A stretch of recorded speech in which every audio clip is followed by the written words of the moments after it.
Hey guys, so I'm out today at a friend's house who actually has it for sale, and I'm in an old town, and this is one of the oldest properties in town. Probably one of the older places in Saskatchewan as well, and it's actually right beside a church that was built in 1885, and it's an old brick European style church. It's pretty cool.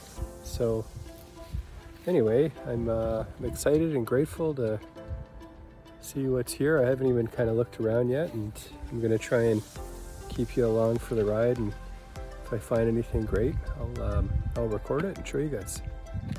All right, stay tuned. Okay, I'm on the side yard here, and I think I found my first interesting relic. Really all I've done so far is just skirt along here, and there's a little bit of interference close to the front of the house, so it's hard to hear anything. So I wasn't really getting any deep signals. This one definitely isn't very deep either, but it's a relic. But this is a valve stem for an old Model T Ford car. So that's pretty cool. You know, there's some age there, probably from the 30s, 40s. Anyway, I'll keep checking. Well, too bad this bad boy wasn't full of gold coins. A little deep down there. Maybe 4 or 5 inches. Okay, well, I got another trashy can. That was fairly deep, but I think what was actually making the noise, or what I picked up on my metal detector, was this square nail. So a lot of people won't think this is very interesting, but this was hand forged. So could you imagine how much time went into making every single nail back then? That was someone's job, just to make nails. So I think that's pretty cool. Worth hanging on to. Good relic. Hey guys, I found my first circular object, which is obviously a coin or something. It's a weird shape. Oh, and it was barely deep. It was like a couple inches deep. Could this be a US half cent or a 2-cent piece? Or, oh my God, it's a US 2-cent piece. So this is so rare to find in Canada.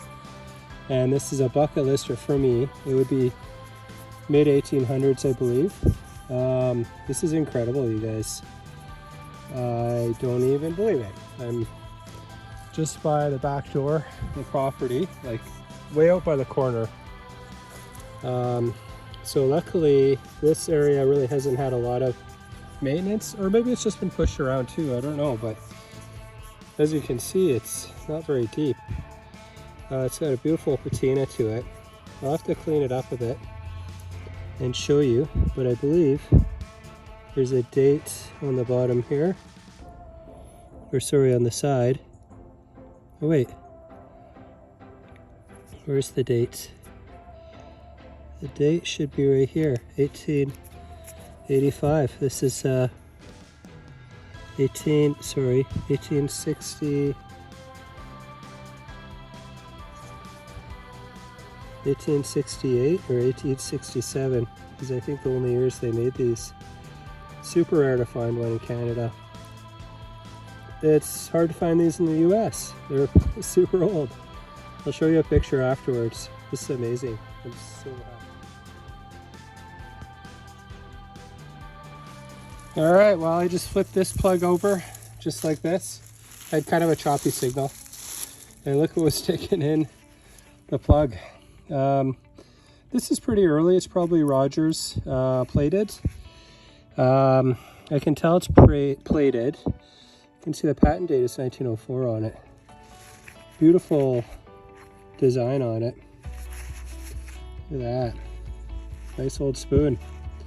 This is what the middle kind of bracket citizen would have. They'd have plated cutlery, because they knew at that point that pewter, other metals may not be healthy, so they would plate them with silver, because most people couldn't afford actual solid silver cutlery, right? So there you go.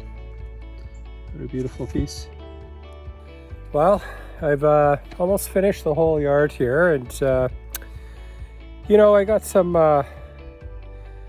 lots of just regular stuff that you find in backyards, you know, pieces of construction and deck corner pieces, and, you know, like just typical stuff. A few little old watch pieces and kind of small items that I couldn't really identify. I'm just on my way back to the front of the house, and I'm gonna try and put on a smaller coil and get in along the fence line. There's a lot of kind of like metal fencing, and it, you know, throws the big metal coil off. I found another interesting copper. No silver, no jewelry, anything like that yet, but check this out. This is pretty cool. All right, so only a couple inches deep again. I feel like they've done a lot of renovations in this yard and moved the dirt around, so some of these aren't very deep. This is US Indian cent. It's got a hole in it too. Is it ever cool? See the date on it.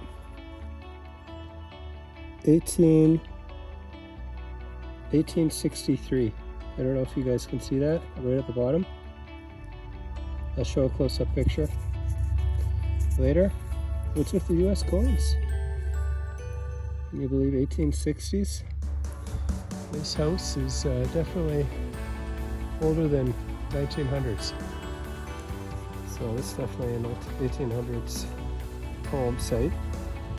And the reason why they would have a hole in it, a lot of the times they would punch holes in their coins because they would hang them through clothing, like through maybe like a chain or a piece of leather, keep them all together so they don't lose them, especially when they're traveling. So it was quite common. Love finding old coins.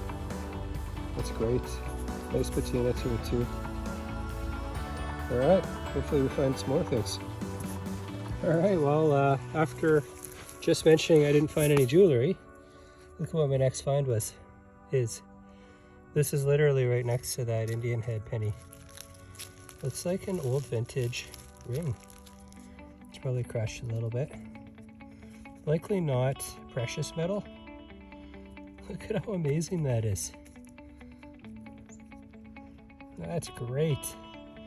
Had an adjustable kind of backing, which and I think it's made out of aluminum, so it might have been a kid's ring. That's so cool though. That'll clean up really well too. Awesome. On to the next. All right. Well, I got the smaller coil on, and I've just been kind of working my way around. I haven't found much. Found a little piece of a harmonica reed, and then I just found this, and it looks like a two-piece button. It's pretty worn. I'm not sure if really there's a huge design on it. It's pretty big coat button maybe. I don't know the age of it either. Anyway, thought I'd show that.